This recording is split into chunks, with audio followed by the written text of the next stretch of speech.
2001లో నేను దేవుని సేవకు వచ్చినప్పుడు చాలామంది అన్నారు, ఇలాంటి సేవకులను చాలామందిని చూసాం, ఇలాంటి సేవలు చాలామందిని చూసామన్నారు. నేను అన్నాను, చాలా చూడడం వేరండి, నన్ను చూడడం వేరు. నేను సేవకు వచ్చింది నా డైరీలో రాసుకున్నాను. ఆ రోజు నేను సేవకు వచ్చిన రోజు నా డైరీలో రాసుకున్న మాట ఏంటో, ప్రభువా నువ్వేదో నన్ను ఆశీర్వదిస్తావు, నీ సేవకు రావట్లే. అఫ్కోర్స్ నువ్వు నన్ను దీవిస్తావు, ఐ నో ఫర్ ష్యూర్, కానీ వాటి కోసం నేను సేవకు రావట్లే. నా కొరకు సిలువలో నువ్వు చేసిన త్యాగానికి ఎంతైనా రుణం తీర్చుకోవడానికి నీ సేవ చేస్తాను ప్రభు అని ఆ రోజు డైరీలో రాసుకున్నా. ఆ రోజు నుండి ఈ రోజు వరకు నాది అదే తప్పన. దేవుని నామమున స్తోత్రం కలుగును గాక. ఏదో ఎక్స్పెక్ట్ చేసి ఎప్పుడు నేను దేవుని సేవ చేయను.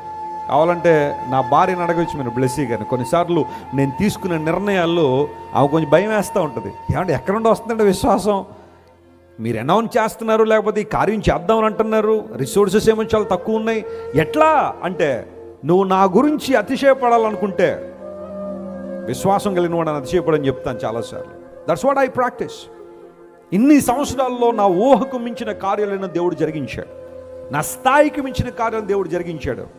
కానీ వాటన్నిటికీ దేవుని నాకున్న విశ్వాసం దేవుడు ఎప్పుడు ఉమ్మరచలేదు. ఆయన చేశారంతే. దర్శనం ఇచ్చిన దేవుడు వనరులు కూడా ఇస్తాడని నమ్ముతాను. హల్లెలూయా.